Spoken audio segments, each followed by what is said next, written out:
The Secret of greekgodx, Part 5, The Flight. July 6, 3 a.m.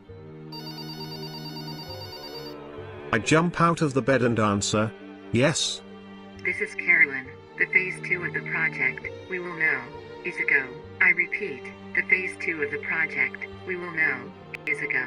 I quickly dressed up, packed the most necessary items and headed to my private jet, to fly to UK. Although this was once-in-a-lifetime opportunity, and the time window was limited, I still decided to take a turn and landed in Paris, to have my annual TEDx talk. That's why the elephant's a danger to us.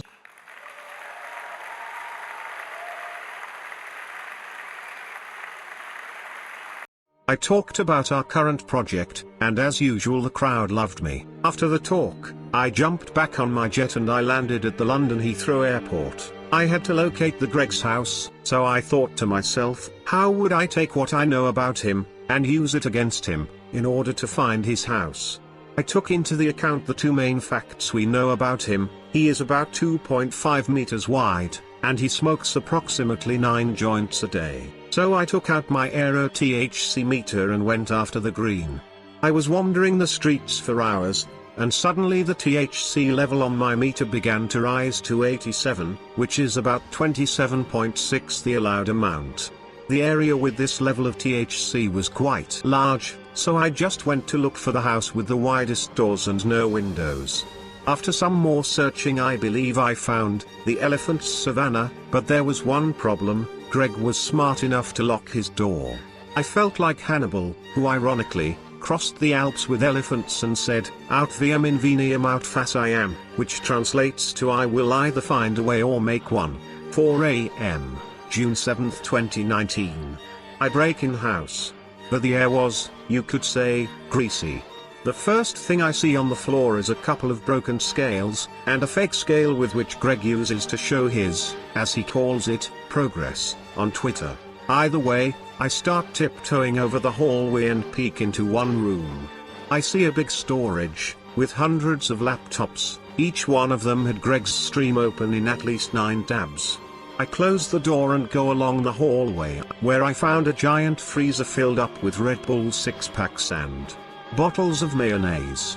I get to the bathroom. I see that he has one transparent 6'9" high cabin with 2 locks, to prevent anyone from recording him while he takes a piss. Unfortunately he forgot about the window. I move along the hallway where I found this white table which contains his streaming plans. I open the last door in his habitat, and bingo! There he was, sleeping like a log. He was laying on the bed, while sleep talking. I recorded his voice for future evidence. Let's listen to it. Fishy, fishy, kissy, kissy, moly. Fishy, fishy, kissy, kissy, moly.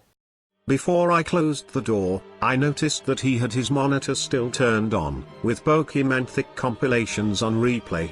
His paper towel was all used up and the table was covered with, well, let's not get into it. I started to hear a weird, you could call it shimmering noise down the stairs. So I went to investigate down the stairs, towards, what I assume is the basement. As soon as I open the door, I hear a man scream, "No, not again, get away from me." I said, "Calm down, I'm not going to hurt you." He was locked in a cage, beaten up and blood was everywhere. He kept talking about the 42 bop combo that he keeps on receiving. I repeat to him, "I am not going to hurt you, who are you?" He said, "They call me the TTS guy." Before I could take a step forward, he loudly screamed, "Stop." I asked him, "What is going on?" and he pointed to another room, and said to me, "In this room, you will find something that will either help you rule the world, or destroy you."